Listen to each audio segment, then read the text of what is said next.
రాజమహేంద్రవరంలోని తాడితోట 14వ వార్డులో auto driver BJP కార్యకర్త ఎస్వీపీ సత్యనారాయణ నివాసంలో మన్ కీ బాత్ కార్యక్రమంలో ప్రధాని నరేంద్ర మోడీ ప్రసంగాన్ని అనపర్తి ఎమ్మెల్యే నల్లమిల్లి రామకృష్ణారెడ్డి వీక్షించారు.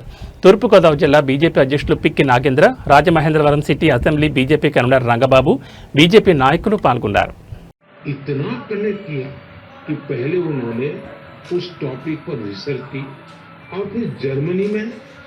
भारतीय दूतावास से संपर्क किया और उन्होंने चिट्ठी लिखकर बताया कि मोदी जी ने पॉडकास्ट में ऐसा कैसा विषय कह दिया जो जर्मनी के खिलाड़ी को प्रेरित कर गया।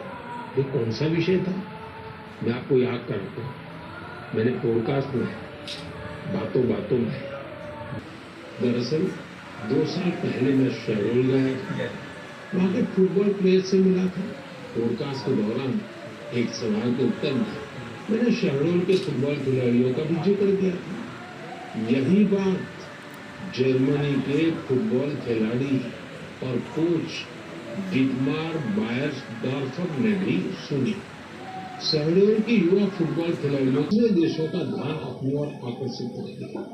अब जर्मनी के इस कोच ने शहडोल के कुछ खिलाड़ियों को पेशकश किया।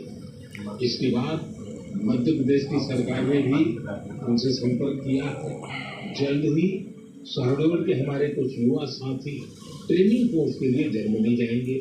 मुझे ये देखकर भी बहुत आनंद आता है कि भारत में फुटबॉल की लोकप्रियता निरंतर बढ़ रही है।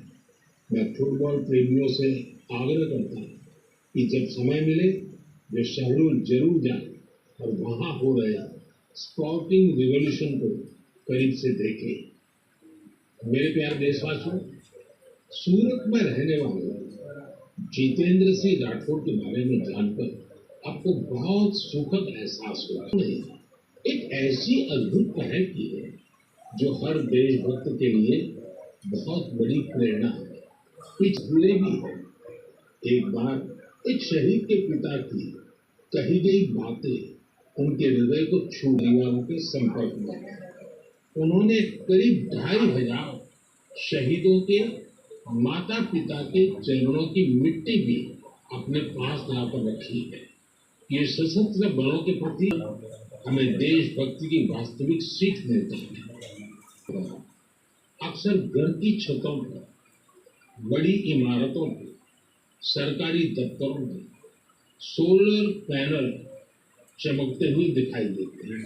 तो अब इसके महत्व को सैकड़ों सोलर राइस मिल लग चुके हैं। इन सोलर राइस मिलों में किसानों की आय के